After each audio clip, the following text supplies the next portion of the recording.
Hi my families எல்லாரும் எப்படி இருக்கீங்க எல்லாரும் நல்லா இருக்கணும்னு கடவுள்கிட்ட வேண்டிக்கிறேன் समस्तको जय जगन्नाथ समस्ते केमते अछंती एमते आशा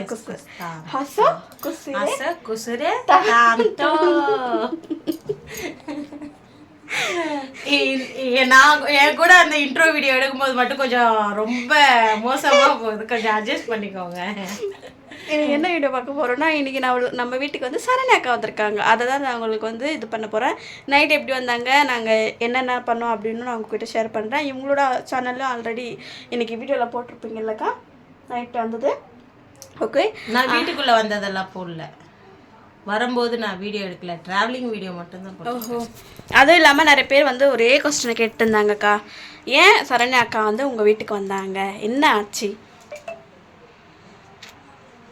அதுவா ஃப்ரெண்ட்ஸ், அது ராதாவை பார்க்கணும் போல இருக்கு, திருவிழா வேற இருக்கா. உண்மையை சொன்னேன், உண்மையை மட்டும்தான் கூற. நான் சொல்வதெல்லாம் உண்மை, உண்மை தவிர வேற ஒன்றும் இல்லை, இது சத்தியம். போய் சத்தியமெல்லாம் பண்ணாத. நான் வந்து உண்மையை சொல்றேன். மறிக்காம நம்ம வந்து எப்பவுமே உங்களுக்கு வந்து உண்மையை மட்டும்தான் சொல்லணும்னு நாங்கள் நினைப்போம். நீங்கள் அதை வந்து இதுக்கு வியூஸ்க்காக பண்ணுற அப்படின்ற மட்டும் தயவு செஞ்சு இந்த ஒரு விஷயத்துக்கு வந்து நீங்கள் வந்து சொல்லாதீங்க.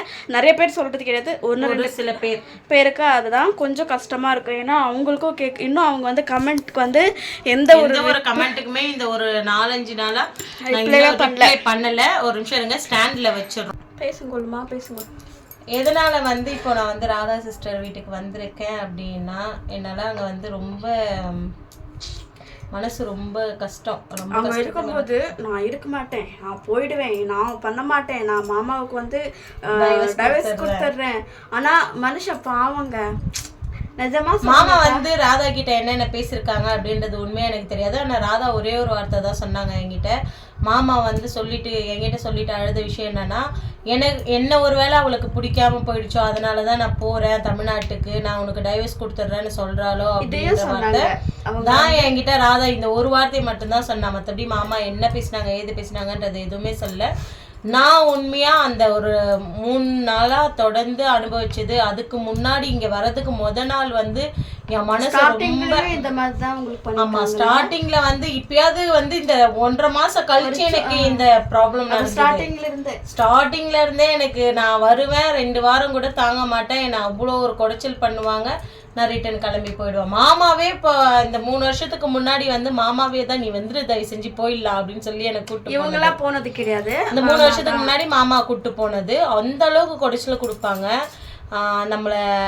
நம்மளே சூசைட் பண்ணிக்கிற அளவுக்கு அவங்க டார்ச்சர் கொடுப்பாங்க. ஒண்ணு மட்டும் புரிஞ்சிச்சு, இவங்களோட விஷயத்திலும் சரி என்னோட விஷயத்திலும் சரி, பணம் இருந்தா 10 செய்யும், அதுக்கு மேலேயே செய்யும் அப்படின்றது. ஏன்னா நான் அவ்வளோ சொல்லிட்டு வந்தேன் அவங்களுக்கு, என்ன பிரச்சனை இருந்தாலுமே அண்ணே நீங்க 2 பேருமே பேசி தீர்த்துக்கோங்க. என் அக்காவை நான் உங்களை மட்டும்தான் நம்பி அழுதுட்டு அவங்க கையை பிடிச்சிட்டு நான் சொல்லிட்டு வந்தேன். இத்தனைக்கும் நான் வந்து அவங்க கிட்ட அக்காவுக்கு வந்து ஆபரேஷன் ஆனது குழந்தை கதையுமே சொன்னேன். இது வரைக்கும் அவங்க கிட்ட என் ஹஸ்பண்ட் சொன்னதில்லை, நான் சொன்னதில்லை. மென்சஸ் ஆகாது மட்டும்ன்றதை மட்டும்தான் மாமா சொன்னாங்க. மற்றபடி வேற எந்த ஒரு கதையுமே சொல்லவே இல்லை. என் ஃபேமிலி கிட்ட யாருக்கிட்டையுமே கர்ப்பப்பை எடுத்தது மட்டும்தான் சொன்னாங்க. மீதிய என்னுடைய உடம்புக்கு என்ன பிரச்சனை, நான் எப்படி இருந்தேன்னு கொண்டு ராதா தான் வந்து அப்படின்னா மூச்சு இழுக்கிறதுக்கு வந்து ரொம்ப கஷ்டம். மாமா அதனால மட்டும்தான் இவங்க என்ன சொன்னாலும் சரி ஓகே காம் பண்ணுவாங்க முதல்ல. என்னக்கா பாப்பா கொஞ்சம் என்னை வந்து இப்போ இந்த அளவுக்கு நான் வந்து கிட்டத்தட்ட எத்தனை கிலோ வெயிட் குறைச்சிருக்கேன்றத வந்து நான் வந்து 10 கிலோ. ஆமா, 10 கிலோ 96 கிலோல பண்ணும்போது. ஆனா இங்க வீட்டுக்கு வரும்போது ஒல்லியா தான் இருந்தீங்க. அப்போ டைட்டிங்ல இருந்தீங்க இல்லைங்களா அக்கா, தமிழ்நாட்டுல இருக்கும்போது. இந்த பிளவுஸ் வந்து எனக்கு அளவு கொடுத்துருந்தாங்க, வேற பிளவுஸ். அதை வந்து வேர் பண்ணிட்டு ஒண்ணு மட்டும் தான் நான் ஸ்டிச் பண்ணி கொடுத்தேன் இல்லைங்களா. என்னால ஸ்டிச் பண்ண முடியல. 106 கிலோல இருந்தேன் நான் ஆனா வரும்போது. ஆனா இப்போ நான் 92 கிலோல இருக்கேன். எப்படிதான் வெயிட் குறைஞ்சது? டயட்ன்ற அந்த ஒரு பொய்யை மட்டும் நான் சொல்ல மாட்டேன். டயட் இருக்கு, ஆனா 2 டைம் சுடு தண்ணி குடிப்பாங்க, ரிஃப்ரெஷ் கொடுப்பாங்க, நினைக்கிற போல சுடு தண்ணி, சப்பாத்தி, அதுக்கப்புறம் நிறைய டயட்டிங் இருக்கு. அதை நான் இன்னொரு வீடியோல கண்டிப்பா நான் சொல்றேன். வெயிட் லாஸ் ஜர்னியை அவங்க வந்து அவங்க முழுக்க என் ஹஸ்பண்ட் என்னை நம்பி விட்டு போனது. நான் உடம்பு குறைச்சதுக்கு அப்புறம் நானும் அண்ணியும் ஒத்துமையா இருக்குன்றத நம்பினதுக்கு அப்புறம் தான் விட்டு போனாங்க. ராதா கிட்ட கூட மாமா சொன்னது, அண்ணியும் என் ஒய்ஃபும் இப்படி இருக்காங்க, நான் நம்பி விட்டுட்டு போறேன் அப்படின்னு சொல்லிட்டு தான் கிளம்பி போனாங்க. சடனா அவங்க இப்படி பண்ணது வந்து எனக்கு ரொம்ப அது ஏத்துக்க முடியாம ஆயிடுச்சு. இப்போ வந்து நிறைய பேர் கமெண்ட்ஸ் ராதா கிட்ட சொன்னது என்னன்னா, நீங்க சரண்யா கிட்ட பேசுங்க சொன்னீங்க, நீங்க நம்ப மாட்டீங்க. நாங்கள் ஒரு நாளைக்கு எப்படி குறைஞ்சபட்சம் பார்த்தா ஒரு 10 காலாவது பண்ணிடுவோம். ஒன்று அவ இல்லை நான் பண்ணுறது ரொம்ப மோஸ்ட்லி வீடியோவில் நான் வந்து பார்த்துட்டு உங்களுக்கே தெரியும் என் ஃபோனில் ரீசார்ஜ் இல்லை அப்படின்னு சொல்லிட்டு வைஃபைல நீங்கள் கனெக்ட் பண்ணி வாட்ஸ்அப்பில் கால் பண்ணலாம் இல்லைன்னு கேட்டிருந்தாங்க. நான் வந்து நெட்டை வந்து ஆஃப் பண்ணி வச்சிருந்தேன்னா வீடியோ போட்டுட்டு நெட் ஆஃப் பண்ணி சார்ஜர் போட்டு நான் போயிட்டு வேலையை பார்த்துட்டு இருந்தேன். எனக்கு சடனாக வந்து இவகிட்ட இருந்து கால் வரவே, ஏன்னா இவ ஆல்ரெடி வீடியோவில் சொல்லியிருந்தேன் நான் வந்து வீட்டுக்காரரை ரீசார்ஜ் பண்ண வேணான்னு சொல்லியிருந்தேன் அப்படின்னு. இவகிட்ட இந்த வீடியோ எனக்கு கால் வரும்போது நான் எடுத்து அட்டன் பண்ணுவேன், என்னம்மா ரீசார்ஜ் பண்ணிட்டியா நீனு அப்படின்னு. அப்புறம் இப்படி வீடியோ போட்டால் ரீசார்ஜ் பண்ணாம நான் என்ன பண்றது? ஏதாச்சு என்கிட்ட காலையில நல்லா தானே பேசினா, என்கிட்ட இந்த ஒரு விஷயம் சொன்னதே கிடையாது. இந்த நிமிஷம் வரைக்கும் நான் என் வீட்டுல இருக்கிறவங்க கிட்ட யாருக்கிட்டயுமே சொல்லுங்க, எனக்கு இங்க இவ்வளவு ப்ராப்ளம் நடக்குது, என் ஹஸ்பண்டை தவிர ராதாவை தவிர நான் வேற யாருக்கிட்டையும் இந்த விஷயத்த நான் ஷேர் பண்ணிக்கவே இல்லை. ஆமா, என் அம்மா கிட்ட கூட நான் பொய் சொல்லி தான் வச்சிருக்கேனே, அம்மா நான் நல்லா இருக்கேன், நான் சந்தோஷமா இருக்கேன், எனக்கு இங்க எந்த பிரச்சனையும் இல்லை, நான் இங்க ஒவ்வொருத்தையும் எங்க மாமியாரே என்னை ரொம்ப நல்லா பாத்துக்கிறாங்க. நேத்து நான் ராதா வீட்டுக்கு வர வரைக்குமே என் அம்மா கிட்ட போய் தான் சொல்லிட்டு இருந்தேனே தவிர நான் மீதி உங்ககிட்டயும் சரி ராதா கிட்டயும் சரி என் ஹஸ்பண்ட் கிட்டயும் சரி இது வரைக்குமே வந்து சொன்னது கிடையாது. நடந்த உண்மையை தான் நான் சொல்றேன். எனக்கு அந்த மல்லிகைப்பூ அவ்வளவு பிடிக்கும்ன்றது தெரிஞ்சும் ஆனா அவங்க ஒரு வேலை எல்லாம் செய்யறாங்க பாருங்க, அதெல்லாம் அப்படியே பார்க்கும்போது மனசுக்குள்ள ஸ்டார்டிங்லயே அவங்க வந்து சொல்லியிருந்தாங்கன்னா அது பெருசா தெரிஞ்சிருக்காது. 3 நாள் வச்சதுக்கு அப்புறம் நீ பூ பறிக்க கூடாது, சாமிக்கு தான் வேணும் அப்படின்னு போது அவங்க பறிக்க கூடாது சாமிக்கு போடலாம் அப்படின்னு சொல்லியிருந்தா கூட நான் ஏத்துருப்பேங்க. அவங்க என்ன பண்ணிட்டாங்க தெரியுமா, 2 மணிக்கு, நான் எப்பவுமே 3 மணிக்கு 4 மணிக்கு வீடு வாசல்லாம் பெருக்கிட்டு அரிக்கு நான் பாடம் சொல்லி கொடுக்கும் போது தான் வந்து நான் அந்த பூவை பறித்து நான் அப்படியே கட்டிக்கிட்டே அவனுக்கு பாடம் சொல்லி தருவேன். அவங்க என்ன பண்ணிட்டாங்க, அதுக்கு முன்னாடியே 2 மணிக்கே அவங்க பறித்து, அதில் தாங்க ஒரு சின்ன பிரச்சனை நடந்தது.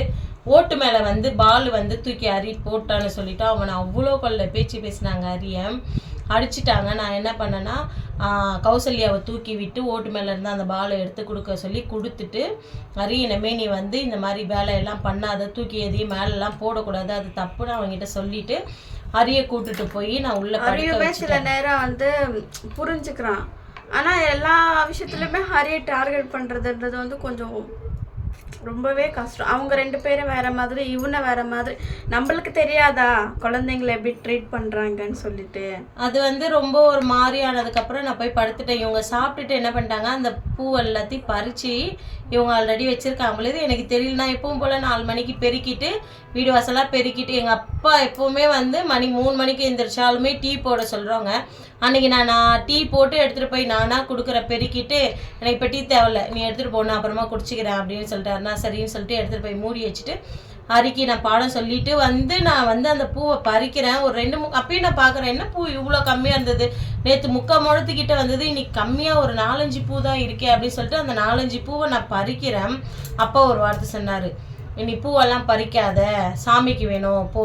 நான் அப்பயும் அவர்கிட்ட கேட்குறேன், இவ்வளோ செடியில் நம்ம வீட்டில் பூ இருக்குது, இந்த பூவை பறிக்கிறதுனால தான் நீங்கள் சாமிக்கு வைக்க போகிறீங்களா அப்படின்னு நான் அதையும் கேட்டுட்டு அவங்ககிட்ட அந்த பறித்த பூவையும் அந்த 4 பூவையும் எடுத்துகிட்டு போய் துளசி மாடத்துக்கு வச்சுட்டு நான் உள்ளே அரிய கூப்பிட்டுட்டு நான் உள்ளே வந்து நான் கம்முன்னு படுத்துட்டு ராதாவுக்கு ஃபோன் பண்ணி, ராதா இந்த மாதிரி சொல்கிறாரு, எவ்வளோ கஷ்டமாக இருக்குது தெரியுமா, இதுக்கு முன்னாடிலாம் சொல்ல அப்படின்னு சொல்லிட்டு அவகிட்ட சொல்லி நான் ஃபீல் பண்ணி முடிச்சதுக்கு சாயந்தரம் சாமி கும்பிட்றாங்க இல்லைங்க, எங்கள் வீட்டில் சாமி மேலே இருக்க எல்லா பூவையுமே எடுத்து போட்டுருவாங்க. எங்கள் வீட்டில் எப்படி சாமி கும்பிட்றாங்கன்னு எனக்கு தெரியும். பார்த்தா மல்லிகைப்பூ வந்து சாமி அந்த பாதம் இருக்குல்ல அது மேலே போட்டுட்டு இவங்க சாமி கும்பிட்டு இருக்காங்க. நான் அப்பயே என் ஹஸ்பண்டுக்கிட்ட ஃபோன் பண்ணி நான் சொன்னேன், அம்மா இவ்வளோ ஒரு கீழ்த்தனமாக இருப்பாங்க நான் நினச்சி கூட பார்க்கலமாம்மா அப்படின்னு சொல்லிட்டு, இவங்க ஒரு சில விஷயம் இதுக்கு அப்புறம் தாங்க எனக்கு இன்னும் அடிங்க இருக்குது. அங்கே போனதுக்கப்புறம் இதெல்லாம் சும்மா எனக்கு வந்து கலப்பறதுக்கான வழி. இதெல்லாம் என்ன தப்பு பண்ணிட்டாங்க அப்படின்னா, ஸ்டார்டிங்கில் வரும்போது நான் அவங்க நல்லா இருக்கணும் நல்லா பேசணும் அப்படின்றதுக்காக இவங்க கொண்டு வந்த பணம் மொத்தத்தையுமே ஃபுல்லாக வந்து இப்படி பண்ணிட்டாங்க. இப்போ வந்து அவங்க கிட்ட காசு கிடையாது, அதனால அவங்க என்ன பண்ணிட்டாங்க, இப்படி ஆயிட்டாங்க. இப்ப பணம் இருக்கும்போது இப்படி இருந்தாங்க. எல்லாமேங்க நாங்க மொபைல் வாங்கி கொடுக்குறோம், உங்களுக்கு மொபைல் இல்ல உங்ககிட்ட, உங்களுக்கு மொபைல் வாங்கி கொடுக்கலான்ற ஸ்டேஜ் வரைக்கும் பேசி இருந்து நானும் ராதா சிஸ்டரும் பிளான் பண்ணோம். சரி அக்காவுக்கு ஒரு மொபைல் வாங்கி கொடுக்கலாம். அவங்க சொன்ன ஒரு வார்த்தை என்னன்னா, எனக்குன்னு பர்சனலா ஒரு மொபைல் இல்ல, என்னால இப்படி பண்றாங்க அப்படி பண்றாங்கன்னா அவங்க வீட்டை பத்தி குறை சொல்லிட்டு இருந்தாங்க. நாங்க எவ்வளோ அதை நம்பிட்டோம். நாங்க எப்பவுமே வந்து எங்களுக்கு தெரியும் யாரு தப்பு பண்றாங்க பண்ணலன்னு. அவங்க அழுத உடனே நாங்க என்ன ஆயிட்டோம்னா, நாங்க அப்படியே 2 பேரும் அந்த அழுததுல வந்து எமோஷன்ல ரொம்ப நாங்க உடைஞ்சு போயிட்டோம். எனக்கு எடுத்த சாரியுமே ராதா என்ன பண்ணா கொடுத்தா, இந்தாங்கக்கா நீங்க வச்சுக்கோங்க அப்படின்னு சொல்லி கொடுத்துட்டா. அந்த அளவுக்குமே ராதா வந்து அவங்க பேசினதுல வந்து நானும் ராதாவுமே வந்து ஏமாந்துருக்கோம். அப்படின்னும் போது எவ்வளவு முட்டாளா இருந்திருக்கும் பாருங்களேன் நாங்க. ஆனா மாமா மட்டும் ஒரு வார்த்தை ஒரு சில சமயத்துல சொல்லுவாங்க, நீ ரொம்ப ஓவரா போற ஒரு ஸ்டேஜுக்கு மேல. நேத்து கால் பண்ணும்போது உங்களுக்கு தெரியாது பாப்பா அவங்களை பத்தி, அதனாலதான் நான் உங்ககிட்ட கேட்டேன், நீ அளவா இரு. நாங்க அன்னைக்கு மாமா கேட்டப்போ கூட எவ்வளவுங்க அவங்களுக்காக நான் சப்போர்ட் பண்ணி என் வீட்டுல நான் எல்லாருக்கிட்டையும் சண்டை போட்டேன். நான் என் மாமனார் மாமியார் கிட்ட இருந்து என் வீட்டுக்காரில கூட்டிட்டு போவாங்க, என் வீட்டுக்காரர்கிட்ட முத கொண்டு நான் சண்டை போட்டு, அவங்க பசங்க இப்படி பேசுறாங்க, குழந்தைங்க தானே அவங்கள அப்படி பேசுறாங்கன்னு சொல்லிட்டு நான் அவ்வளோ அவங்களுக்காக சப்போர்ட் பண்ணி நான் பேசினேன். என் வீட்டுல இருக்கிறவங்க கிட்டலாம் நான் போய் அங்க பார்க்காத வேலை இல்லை. எல்லா வேலையுமே சரண்யா மட்டும். காலையில 5 மணிக்கு எந்திரிச்சேன்னா திரும்ப நைட்டு நான் போய் படுக்கிற வரைக்கும் எல்லா வேலையும் முடிச்சு வச்சுட்டு நான் போய் எல்லா வேலையும் பார்த்துட்டு இருந்தேன். ஆனா அப்படி இருந்துமே அவங்க என்ன இது பண்ணிட்டாங்க. நான் வீட்டுக்கு ஒரு அவ்வளவுதான் என்னை எப்போ பார்சல் பண்ணிட்டு இருப்பாங்க தமிழ்நாட்டுக்கு. இவ்வளவும் தாங்க எனக்கு வந்து. சொல்லுங்க ஃப்ரெண்ட்ஸ், நம்ம வந்து சடனா கோபத்துல எடுக்கிற முடிவோ ஆகட்டும். ஆனா நான் எடுத்த 2 டிசிஷன் என்னன்னா, ஒண்ணு மாமாக்கு டைவர்ஸ் கொடுக்கறது, இல்ல நான் தமிழ்நாடு போறது. இது 2 முடிவு தான் எடுத்தேன். 2 முடிவு மட்டும் தான் எடுத்தேன். நான் என் மாமா கிட்ட சொன்ன ஒரே வார்த்தை, எனக்கு நான் தயவு செஞ்சு டைவர்ஸ் கொடுத்துறேன், எனக்கு டைவர்ஸ் கொடுத்துரு, என் குழந்தைய நான் எப்படி வளர்க்கணுமோ நான் அப்படி வளர்த்துக்கிறேன் அப்படின்றத தான் சொன்னேன். ஏன்னா என்னால முடியலங்க, என்னால சமாளிக்க முடியலங்க. எப்ப பாரு வந்து நான் ரிட்டர்ன் போய் என் புருஷனுக்கு நிறைய அசிங்கத்தை கொடுத்துட்டேன். மாமா கூட வேலை செய்யறவங்கலாம், உன் பொண்டாட்டியை விட்டு வந்துட்டியா, இன்னும் ஒரு 10-20 நாள்ல நீ வீடை பார்க்கணும், போய் உன் பொண்டாட்டியை கூப்பிட்டு வரணும் அப்படின்னு ஒரு ஆம்பளையை அப்பப்போ அசிங்கப்படுத்தும் போது எவ்வளோ கஷ்டமா இருக்கும். அதனால நான் என்ன பண்ணிட்டேன், இந்த வாட்டி ரொம்ப மனசு உடைஞ்சு போயிடுச்சு, வேணாம். அதுக்கு முன்னாடி கூட தான் வந்து அவங்க சில பண்ணிட்டு இருந்தாலும் வந்து கொஞ்சம் ஹோப் இல்லாம இது பண்ணா. அதை வந்து நான் வந்து திரும்பினதுனாலதான் என்ன பண்ணும் போது நான் அதை வந்து பெருசா எடுத்துக்கல. இவ வந்து அவளை எவ்வளவு பேசியும் அவ இந்த வாட்டி இருக்காளே அப்படின்னு சொல்லிட்டு என்ன பண்ணிட்டாங்கன்னா, அப்படியே முழுக்க அரி பக்கம் திரும்பிட்டாங்க. அரிய வந்து அடிக்கிறது, அரிய வந்து திட்டுறது, மூஞ்ச காட்டுறது, இதெல்லாம் வந்து என்ன ஆயிடுச்சுன்னா எனக்கு ஒரு மாதிரி ஆயிடுச்சு. அவங்களுடைய குணமே அதுதான். சரிங்களா? இந்த ஒட்டு கேட்கறது இதெல்லாம் அவங்க கிட்ட நிறைய இருக்குது. ராதா நீ வந்திருக்கும் போது கூட ஒரு வாட்டி பண்ணாங்க, ஞாபகம் இருக்கா?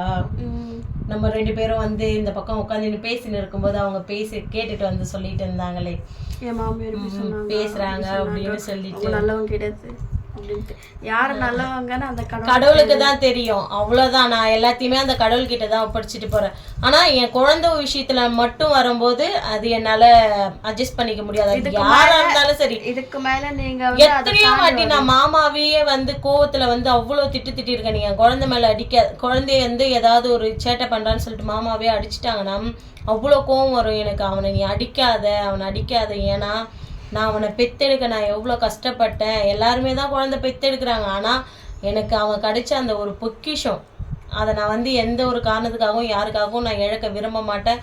ஒரு அவனை சொல்லிடாத அளவுக்கு தான் நானும் சரி அவங்க அப்பாவும் சரி வளர்த்துட்டு இருக்கோம். அதை உடனே அவன் பக்கம் திரும்பின உடனே என்னால் அது மனசுக்கு ஏற்றுக்க. நான் உங்ககிட்ட ஒரே ஒரு விஷயம் சொல்லிக்கிறேன்க்கா, புரிஞ்சுக்கோங்க. நீங்கள் வந்து ஃபேக்டை யோசிங்க, முடிஞ்சு போனதை யோசிக்காதீங்க. உங்களோட சேர்ந்தும் ஹரியும் கஷ்டப்படணும். இல்லைன்னா அவன் வந்து ஓடியா கற்றுக்க முடியாது, படிக்க முடியாது. அவங்களுக்கு முன்னாடி ஓடியா கற்றுக்கிட்டு படிச்சதுக்கப்புறம் அவனே பதில் கொடுப்பான். நீங்க என்ன எனக்கு சொல்றதுன்னு சொல்ல தெரியும். என் ஹஸ்பண்ட் நேற்று எல்லா வார்த்தையும் எங்கள் மாமியாரை கேட்டாங்க. உங்கள் ஒருத்தி உங்களை எப்படி கஷ்டப்படுத்தினாங்க, பெரியமா வந்து உன்னை கஷ்டப்படுத்தின மாதிரி தானமா இப்போ என் பொண்டாட்டியை வந்து கஷ்டப்படுத்திட்டு இருக்காங்க, என் பிள்ளைய கஷ்டப்படுத்திட்டு இருக்காங்க. நான் அதை பார்த்து வளர்ந்தேன், இப்போ என் புள்ளையும் அதை பார்த்து வளரணும் மாமா அப்படின்னு சொல்லிட்டு எவ்வளோ வார்த்தைங்க. ஹரிக்கு மட்டும் ஒடியா தெரிஞ்சுன்னு வச்சுக்கோங்களேன். இப்போ கூட வந்து நான் எனக்கு தெரிஞ்ச சில ஒடியா வேர்ட்ஸ் எல்லாமே நான் சொல்லி கொடுக்குறேன், ப்ராப்பராக வந்து சொல்கிறேன். அந்த வாய் மட்டும் கொஞ்சம் அவனுக்கு வந்து இன்னொரு கொஞ்சம் எக்ஸ்பீரியன்ஸ் ஆயிடுச்சு. இந்த ஸ்கூலுக்கு போய் ஒரு 2 மாதம் ஆச்சுன்னு வச்சுக்கோங்களேன். சூப்பராக இது பண்ணுவான். ஏபிசிடி ஜெட் அவங்களுக்கு நிறைய விஷயம் பயம் வந்துருச்சுங்க. இவ இங்கே ஸ்டே பண்ணிடுவா, இங்கே சர்வே பண்ணிடுவா அவ அப்படின்னு. ஏன் அது பயம் அவங்களுக்கு வந்துடுச்சுன்னா, ஹரிக்கு வந்து அவங்கள சார்ந்து நான் இருந்தேன். ஹரிக்கு வந்து எனக்கு ஒடியா தெரியாதுன்றதுனால, ஒடியா கத்துக்கணும்ன்றதுனால நான் என்ன பண்ணேன்னா வந்து போன்ல வச்சு ஒடியா சேனல்ல வச்சு இந்த ஓலாம் வந்து படிக்கிறதுக்காக வந்து முன்னாடி வந்து சொல்லி கொடுத்துட்டு இருந்தாங்க. ஹரிக்கு வந்து டியூஷன் மாதிரி வீட்லயே வந்து படிப்பு எல்லாமே சொல்லி வீட்ல 1 hour வந்து சொல்லி கொடுப்பாங்க. ஒடியாவும் தெரியாது, அந்த எழுத்தும் தெரியாது. அப்படின்னும் போது என்ன பண்ணுவாங்க, ஃபோன்லேயே வந்து அந்த ஓ இப்போ எப்படி வரும் தமிழில் வந்து பாட்டு மாதிரி குழந்தைங்களுக்கு பிடிச்ச மாதிரி அந்த மாதிரி நான் அக்கா கிட்டே சொல்லியிருந்தேன். அக்கா அவங்க படிக்கிறாங்க அடிக்கிறாங்கன்னு தெரிஞ்சிச்சு அப்படின்னா நீங்கள் தனியாக கொண்டு வந்து ஃபோன்லேயே இருக்குது, நீங்கள் வச்சு கொடுங்க அக்கா அப்படின்னு சொல்லும்போது அக்கா அதை வச்சு கொடுத்து இப்போ ஹரி வந்து ஒரு 12 லெட்டர் வந்து அவனா சொல்கிறான். 12 லெட்டருக்கு மேலே வந்து அதில் வந்து அதிகமாக லெட்டர்ஸ் இருக்குது. அதான் நல்லாவே சொல்லித்தரான் அவங்களுக்கு. அதெல்லாம் வந்து என்ன ஆயிடுச்சுன்னா, இவ நம்ம எவ்வளோ தட்டினாலும் வந்து இவ மேலே மேலே போய்கிட்டே இருக்கா, கீழே சரிய மாட்டேன்றா அப்படின்ற அந்த ஒரு சில விஷயம்லாம் வந்து அவங்களுக்கு எல்லாரும் ஆல் தி பெஸ்ட் சொல்லுங்க. இவங்க வந்து சீக்கிரமாக ஒடியா கற்றுக்கணும், ஒடியா கற்றுக்கிட்டு அவங்களுக்கு ஈக்குவலாக இருக்கணும் அப்படின்ட்டு. நான் சீக்கிரமா தமிழ் பொண்ணு வந்து எதுக்கும் குறைஞ்சவ இல்லை அப்படின்றத அவங்களுக்கு நான் திரும்ப பதிலடி கொடுப்பேங்க. நிறைய பேர் வந்து அவங்களுடைய பாசத்தை பார்க்கும்போது நான் ஏமாந்த மாதிரியே தான் நீங்களும் ஏமாந்தீங்க. அவங்களுக்கு எல்லாருக்குமே நான் சாரி சொல்லிக்கிறேன், மன்னிச்சிடுங்க. ஏன்னா அவங்க பேசின பேச்சு, அவங்க என்கிட்ட பழகினதை பார்த்து எல்லாருமே நீங்களுமே நம்பினீங்க. இப்போ நானே கூட இருக்கேன், நானே நம்பும் போது அப்போ நீ வீடியோ பார்க்குற நீங்கள் நம்ப மாட்டீங்களா? அதனால் நான் வந்து உங்கள் எல்லாருக்கிட்டையுமே நான் மன்னிப்பு கேட்டுக்கிறேன். இதுதான் உண்மை. எனக்கு சப்போர்ட்டாக இருக்கிறது ராதா. ஆனால் கண்டிப்பாக இன்னைக்கு நான் எனக்கு ஒரு பிரச்சனை நம்ம நீ அரி அமைதியாக இருப்பா, நீ கிளம்பிங்க வாக்கா அப்படின்னு சொல்லிட்டு பேசினதுக்கப்புறம் நான் அங்கே போயிட்டு என் மாமியார் கூட நீ எதுவும் சொல்லாத, அவன் இங்கே வரட்டும், வந்ததுக்கப்புறம் நான் வந்து அவளுக்கு சொல்லித்தரேன். கார்த்திகா சிஸ்டரு, அதுக்கப்புறம் இன்னொரு அக்கா, என் மாமியார், நான் 4 பேரும் வந்து அவங்களுக்கு புரிய வச்சோம். இவங்களோட என்னக்கா அவங்க ஜில்லினா கோனவங்க நானி அவங்க வந்து நாத்தனார் அவங்களும் ஃபோன் பண்ணிட்டு கொஞ்சறாங்க. என் தங்க குட்டியில் எங்கள் தங்க அண்ணியில் இந்த மாதிரி பண்ணாதீங்க அண்ணி, நீங்கள் மட்டும்தானே எங்களுக்கு இருக்கீங்க, நீங்கள் இப்படி பண்ணாதீங்க அப்படின்னு சொல்லிட்டு. அதுக்கப்புறம் அவங்கக்கிட்ட சொன்னாங்க, நான் இந்த மாதிரி என் தங்கச்சி வீட்டுக்கு போயிட்டு நான் திருப்பி போயிடுவேன், 10 நாள் இருக்குன்னு சொன்னாங்க. பட் ஸ்கூல் இருக்குல்ல ஹரிக்கு, அதனால 5 days ஸ்கூலில் இருந்துட்டு கிளம்புவாங்க. அதனால தான் இவங்க வந்து இப்போ அக்கா இப்போ எப்படி உங்களுக்கு ஃபீல் ஆகுது மனநிலைமையா? இப்ப இருக்க மனநிலைமை அங்க போய் திருப்பி பதிலுக்கு கொடுக்கணும் அப்படின்ற மாதிரி இருக்கு. ஆனா நான் என்னைக்குமே அவங்க பண்ண தப்ப வந்து நான் பண்ண மாட்டேன். குழந்தைங்களை வந்து வெறுக்கிறதோ, குழந்தைங்களை வந்து அவாய்ட் பண்றதோ, அதை நான் எதுவுமே பண்ண மாட்டேன். ஏன்னா நம்ம என்னதான் அடிச்சாலும் அது வந்து திரும்ப அங்கதான் போவோம். ஏன்னா அதுங்களுக்கு எதுவுமே தெரியாது, சின்ன குழந்தைங்க இல்ல, தெரியாது. அப்ப அதனால வந்து குழந்தைங்களை நான் வெறுக்க மாட்டேன், யாருக்கிட்டையும் மூஞ்சி முகர காட்ட மாட்டேன். என் வேலையை நான் பாப்பேன், என் வேலையை நான் பாப்பேன். அங்க அங்க நின்னு நான் சாதிச்சு காமிக்கணும், சரிங்களா? ஏன் நான் அதை நான் நின்னா மட்டும்தான், நான் நின்னா அந்த ஒடியா கத்துக்கினா மட்டும்தான் அவங்களுக்கு நான் பதிலடி கொடுத்ததா இருக்கும். நானும் சொல்லிருக்கேன். அவங்க எங்க கிட்ட சொன்னது என்ன தெரியுமா? ராதா சிஸ்டர் கூட கேளுங்களேன், நீ ஒடியா கத்துக்கிட்டேன்னா பிரச்சனை ஆயிடும், உனக்கு அது கேட்கும்போது கஷ்டமாயிடும் அப்படின்னு சொல்லுது. நீங்களும் தமிழ் கத்துக்காதீங்க, அப்ப உங்களுக்கும் கஷ்டமாயிடும் அப்படின்னு ராதா சொன்னாலா. அப்ப வந்து நாங்க அதை 2 பேருமே அதை பெருசா நாங்க வந்து இது சிரிச்சுக்கிட்டே தான் நாங்க அதை எடுத்துக்கிட்டோம். காமெடியா எவ்வளவு பொருளுங்க நான் வாங்கி கொடுத்ததோ, நான் வந்து செலவு பண்ணதோ, இதெல்லாம் நான் சொல்லி காமிக்கவே இல்லை. ஏன்னா முழுக்க முழுக்க நாங்க 2 பேரும் சந்தோஷமா இருப்போம் அந்த வீட்டுல. ஒருத்தினா இப்படிதான் இருக்கணும் அப்படின்ற மாதிரி நான் சந்தோஷமா இருந்தாங்க தெரியுமா அக்கா.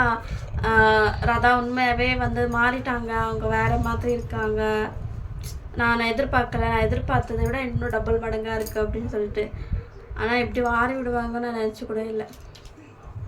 ஆனா இதுக்கு மேல யாரும் என்ன கூட நீங்க நம்பாதீங்க, அதுதான் நான் ரொம்ப ஒரு மாதிரி வெக்ஸ் ஆயிட்டேன் நான். அவங்க வந்து இந்த ஒரு சில விஷயத்தெல்லாம் பண்ணும்போது என் ஹஸ்பண்டும் துடிச்சா இருப்பாரு, இன்னுமே அவங்க மாறலையா, இன்னுமே இப்படிதான் இருக்காங்களா, நான் எப்படிதான் அவங்க வாழ்க்கை பண்றது, நான் எப்படிதான் வாழறது. இங்க நீங்க ஸ்ட்ராங்கா நின்னா மட்டும்தான் ஒரு மரம் ஆக முடியும்.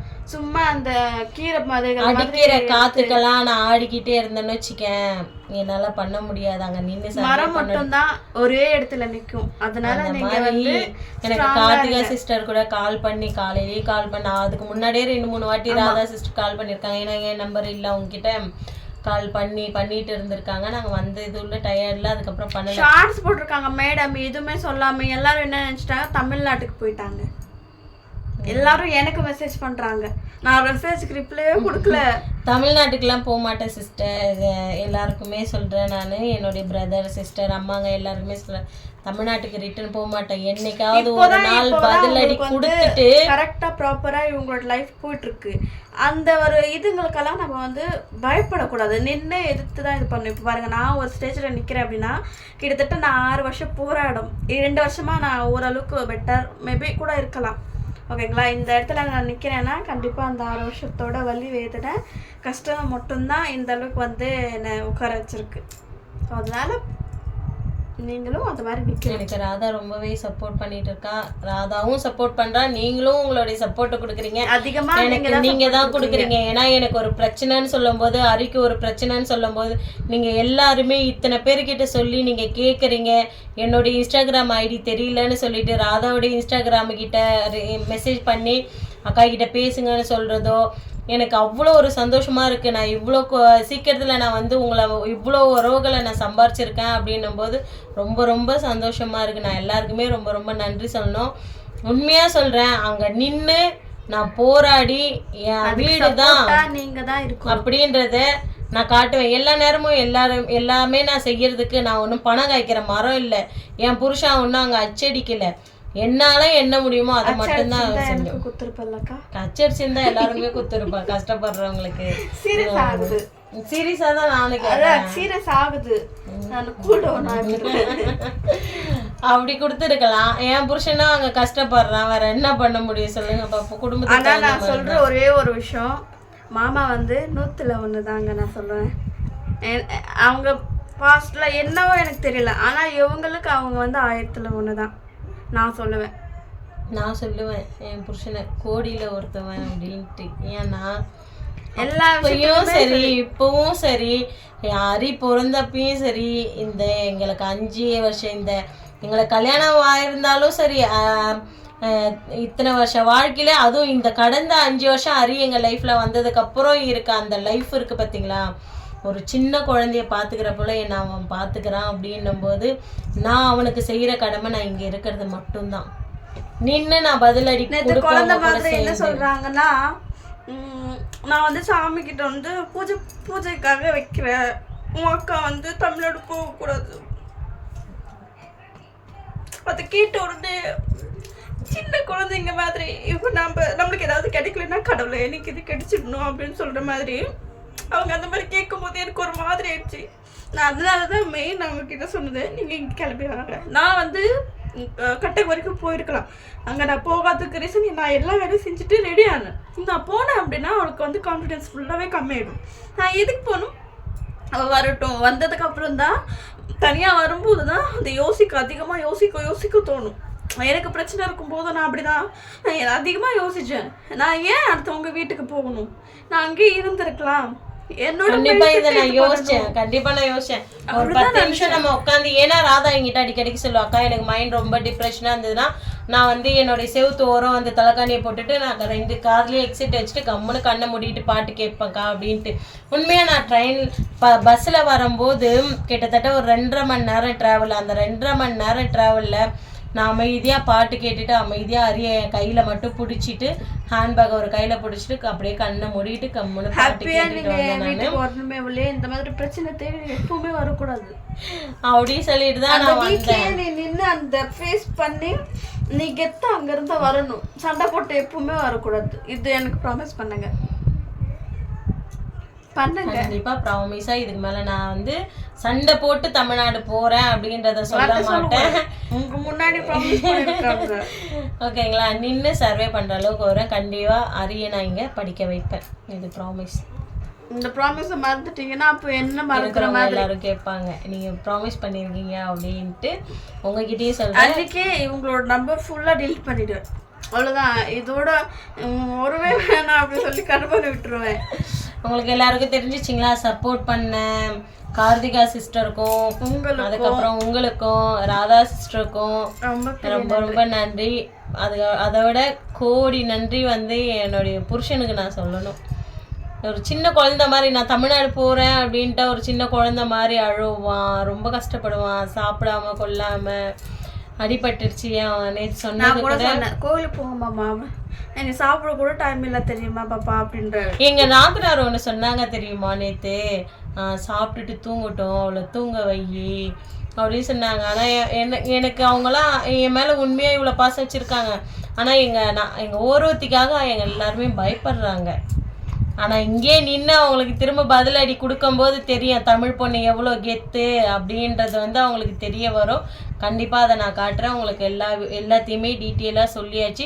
இதுக்கு மேலே நாங்கள் போய் எனக்கு என்னென்ன பிரச்சனைங்க வரும், எப்படியெல்லாம் அவங்க என்னை அட்டாக் பண்ணுவாங்க வந்து உங்ககிட்ட அவங்க சின்ன சின்ன அப்டேட்ஸ் கொடுப்பாங்க. ஏன்னா நம்ம மூடி வைக்கிறதுனால. ஆனால் அவங்க வந்து வீடியோக்குள்ளே வருவாங்களா என்னன்னு என்னுடைய சேனலில் சொன்ன வார்த்தையை தான் நான் இப்போ உங்ககிட்டயும் சொல்கிறேன். கண்டிப்பாக அவங்க வீடியோக்குள்ளே வரமாட்டாங்க, ஆனால் கண்டிப்பாக வீடியோக்குள்ளே வருவாங்க. ஆனால் இப்போ வரமாட்டாங்க. இன்னும் 1 மாதம் 1.5 மாதம் கிட்டத்தட்ட போனதுக்கப்புறம் அடுத்த மாதம் லாஸ்ட்டு இல்லை 5ஆம் மாதம் கண்டிப்பாக அவங்க என்னை தேடுவாங்க. தேட வேண்டிய சூழ்நிலை வரும், நான் அந்த நிலைமைக்கு வருவேன். அப்போ இருக்குது அவங்களுக்கு, சரிங்களா? ஏன்னா சொல்லக்கூடாது, அதை கண்டிப்பாக நான் செஞ்சு காமிக்கிறேன். இவ்வளோதான் ஃப்ரெண்ட்ஸ், நீங்கள் கேட்ட கேள்விக்கு எல்லாத்துக்குமே பதில் உங்களுக்கு கிடைச்சிடுச்சு அப்படின்னு நினைக்கிறேன். அதனால் மட்டும்தான் சரணா அக்கா வந்திருந்தாங்க. இப்போது அவங்கள ஹாப்பியாக நான் அனுப்புகிறேன். இன்னைக்கு திருவிழாவுக்கு போக போகிறாங்க, அது வந்து இவங்களோட விலாகில் வரும். கண்டிப்பாக மிஸ் பண்ணாமல் பாருங்கள், நாளைக்கு விலாகில் அப்லோட் பண்ணிடுவாங்க. ஓகேங்களா? இந்த வாட்டி நான் போய் என்ஜாய் பண்ணுறத விட இப்போ இவங்கள கூப்பிட்டுட்டு போய் கூப்பிட்டா எப்படின்னா, ஃபஸ்ட்டு இதுக்கே கூப்பிட்டா நீ ஹோலிக்கு எங்கே வந்திருக்கா அப்படின்னு சொல்லிட்டு. பட் என்னால் அப்போ வர முடியல, இந்த மாதிரி ஒரு சூழ்நிலையில தான் நான் இங்க வரணும் அப்படின்றது. ஏன்னா நான் சொல்லியிருந்தேன் 5ஆம் மாசம் தான் என்ன மாமா லீவ் விட்டோனே கூட சுத்தமா வந்து பணமும் இருக்கல. நாங்க இருந்த காசு கூட நாங்க எல்லாரும் சேர்ந்து கூட நாங்க அது இது பண்ணிருப்போம். இந்த டைம்ல வந்திருக்கேக்கா அப்படின்னா நான் என்னடி பண்ணிட்டோம். அப்போ நான் வேணும்னா அவங்க சொல்லி சண்டை போட வைக்கிட்டேன். அதனால வந்து ஹாப்பியா இருக்கேன் மனசுக்கு. அங்கே நிறைய அப்படியே மண்டைக்குள்ளே ஏதோ ஏறி உட்காந்துட்டு இருக்கும். திரும்ப அந்த 10க்கு 10 ரூமுக்குள்ளே போய் நான் அடைஞ்சிட்டேன். என் வேலையை செய்கிறது, திரும்ப ரூமுக்குள்ளே வந்து உட்காந்துக்கிறது, எழுந்திரிச்சு போய் என் வேலையை பார்க்கறது, திரும்ப வந்து ரூமுக்குள்ளே உட்காந்துக்கிறது. இப்படியா தான் நான் அடைஞ்சிருந்தேன். லைஃப் பார்க்கணும் ஃப்ரெண்ட்ஸ். இவங்க ஹரிய லைஃப் மட்டும்தான் முக்கியம் உங்கள் 2 பேருக்கும். உங்களோட லைஃப் முடிஞ்சு போச்சு, அவ்வளோதான். இதோட இதுக்கு மேலே நீங்கள் ஹரி மட்டும்தான் அப்படின்னு இருங்கக்கா. அதனால நீங்கள் எவ்வளோ கஷ்டம் வந்தாலும் அதை ஃபேஸ் பண்ண முடியும். உங்களுடைய சப்போர்ட்டை மேலுமே கொடுங்க. எப்படி வந்தாங்க அப்படின்னு சொல்லிட்டு நான் வந்து நெக்ஸ்ட் வீடியோவில் அப்படி போடுறேன். இதுவே வந்து ரொம்ப லென்த் ஆயிடுச்சு. சரி, ஓகே ஃப்ரெண்ட்ஸ், சப்போர்ட் பண்ண எல்லாருக்குமே ரொம்ப தேங்க்ஸ், ரொம்ப ரொம்ப நன்றி. இவங்களோட சேனலுக்கும் சப்போர்ட் பண்ணுங்கள்.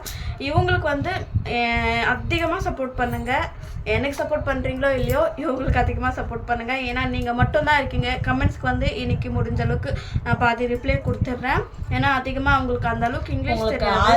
எனக்கு ஆதரவே நீங்களாம் தான். உங்ககிட்ட அந்த கஷ்டத்தெல்லாம் சொல்லும் போது என் அப்பா அம்மா கிட்ட சொன்னேன்னா என் அப்பா அம்மா கஷ்டப்படுவாங்க. உங்ககிட்ட சொன்னாலும் நீங்களும் கஷ்டப்படுறீங்க. பட் ஒவ்வொருத்தரோட சஜஷன் கேட்கும்போது மனசுக்கு ஆறுதலா இருக்கு அப்படின்றது கொஞ்சம். 7,000 பேர் அப்படின்றது சும்மா கிடையாது.